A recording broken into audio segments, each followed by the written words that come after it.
ఉమ్మడి కర్నూలు జిల్లాను తుపాను వణికించింది. కర్నూలు, నంద్యాల జిల్లాల్లో కురిసిన భారీ వర్షాలతో వాగులు, వంకలు పొంగి ప్రవహిస్తున్నాయి. లోతట్టు ప్రాంతాలు జలమయమయ్యాయి. తుపాన్ కారణంగా చేతికొచ్చిన మొక్కజొన్న, వరి పంటలు నేల కొరగడంతో రైతులు ఆందోళన చెందుతున్నారు. ఇళ్లలోకి వరద నీరు చేరడంతో లోతట్టు ప్రాంతాల ప్రజల్ని పునరావాస కేంద్రాలకు తరలించారు.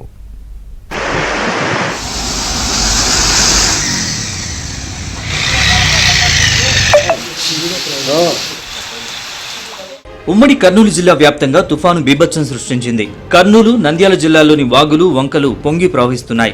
నందికొట్కూరు, మహానంది, చాగలమరి, ఆత్మకూరు మండలాల్లో భారీ వర్షం కురిసింది. శివపురం పెద్దవాగు పొంగింది. 11 గ్రామాలకు రాకపోకలు నిలిచిపోయాయి. మంత్రాలయంలో ఈదురుగాలులతో కూడిన భారీ వర్షం కురిసింది. కర్నూలు, గుంటూరు ప్రధాన రహదారిపై భారీగా వరద నీరు ప్రవహిస్తోంది. వేలాది ఎకరాల్లో పంట నష్టం వాటిల్లింది.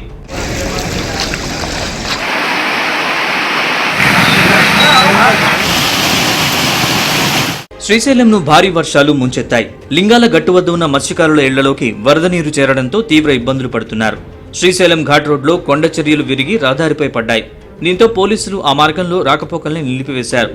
డోర్నాలలోని అటవీశాఖ చెక్పోస్ట్ వద్ద వాహనాలను శ్రీశైలం వైపుకు వెళ్లకుండా నిలిపివేశారు. రోడ్డుపై పడిన రాళ్లను పొక్లైన్తో తొలగిస్తున్నారు. లోతట్టు ప్రాంతాలు జలమయమయ్యాయి.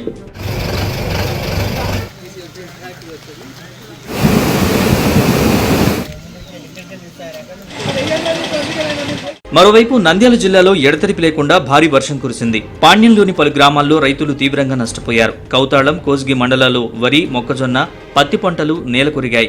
ఎమ్మెల్యే గౌరు చరితారెడ్డి పంటల్ని పరిశీలించారు. రైతులతో మాట్లాడి వారికి పరిహారం అందిస్తామని హామీ ఇచ్చారు. అయితే చేతికొచ్చే సమయంలో పంటలు పూర్తిగా దెబ్బతిన్నాయని రైతులు వాపోయారు. ఆత్మకూరులో పలు కాలనీలు జలమయమయ్యాయి. ఆత్మకూరు మార్కెట్ యార్డులో ఆరబోసిన మొక్కజొన్న నీట మునగడంతో రైతులు కన్నీరు మున్నీరయ్యారు. 3 లక్షల రూపాయల పెట్టుబడి వచ్చింది సార్. ఎరువు తోలుకున్న పంట అయితే బాగా వచ్చింది సార్. ఎకరాకు 2 ట్యాలీలు వచ్చినాయి సార్. అక్కడ మా ఊరి కాడ పోసుకుంటే నానిపోతున్నాయని మార్కెట్ అడుగు తెచ్చుకుంటే ఇక్కడ మొత్తం నీళ్ళు వచ్చి కళ్ళొత్తి నీళ్ళు వచ్చి మొత్తం నానిపోయినాయి సార్. నా దేవుని కనుక సార్ ఇప్పటికి 1 లక్ష రూపాయలు వచ్చింది సార్. కోసిన ఖర్చులు, పశువులకు, లేబర్కు, ఆరబెట్టిన కూలీలు, పట్టల పాడికి అవి సార్. పెట్టుబడి 2,50,000 వచ్చింది సార్. అన్ని నాకు కనీసం వాళ్ళ కూలీల కాడికి వెళ్ళినా చాలు సార్, నాకు ఏం మిగిలిన. ఉమ్మడి కర్నూలు జిల్లాలో కురిసిన వర్షానికి లోతట్టు ప్రాంతాలు జలమయమయ్యాయి. వరద నీరు ఇళ్లలోకి చేరడంతో ప్రజలు తీవ్ర ఇబ్బందులు పడుతున్నారు. వాగులు, వంకలు పొంగి పొరడంతో పలు గ్రామాలకు రాకపోకలు నిలిచిపోయాయి. అప్రమత్తమైన అధికారులు లోతట్టు ప్రాంతాల ప్రజల్ని పునరావాస కేంద్రాలకు తరలించారు.